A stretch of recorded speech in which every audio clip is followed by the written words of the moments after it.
ನಮ್ಮ ಕಾಲಂಗಾತಲ ಪಕ್ಕಾವ ರೆಡಿ ಆಯಿಟೆ। তামিল সিনেমার দুনিয়ায় তাকে সবাই চেনে থালাপতি বা সেনাপতি হিসেবে। বক্স অফিসে তার ছবি মানে হাজার কোটি টাকার ব্যবসা। কিন্তু হঠাৎ কি এমন হলো যে সুপারস্টার বিজয়কে সিনেমার রঙিন জগৎ ছেড়ে রাজনীতির এই কঠিন রোদে নামতে হলো? 2026 সালের নির্বাচনে কি বিজয় তামিলনাড়ুর নতুন ভাগ্য বদলে দেবেন?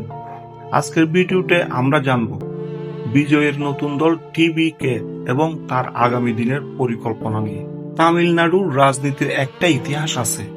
সেখানকার মানুষ তাদের পছন্দের অভিনেতাকে ভগবানের মতো মানে।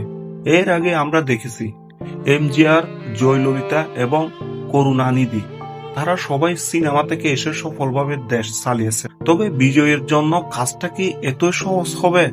বিজয় কিন্তু হুট করে রাজনীতিতে আসেননি। অনেক আগে থেকে তিনি তার ফ্যান ক্লাব বা বিজয় মক্কাল আই ক্যাম্প এর মাধ্যমে মানুষের সেবা করে আসছেন। গরিবের খাবার দেওয়া, ছাত্রছাত্রীদের সাহায্য করা, এসব কাজ তিনি অনেক দিন ধরে করছেন।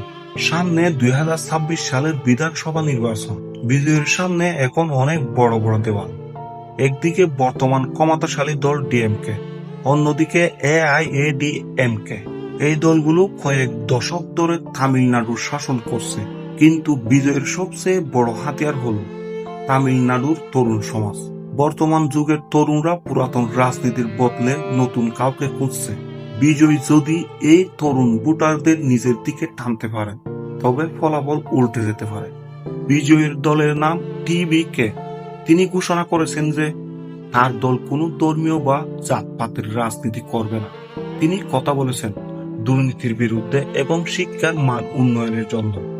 অনেকে বলছেন বিজয়ের হয়তো আগামীতে তামিলনাড়ুর মুখ্যমন্ত্রী হওয়ার দৌড়ে সবচেয়ে এগিয়ে থাকবেন, কারণ তার জনপ্রিয়তা শুধু ভারতে নয়, সারা বিশ্বে ছড়িয়ে আছে।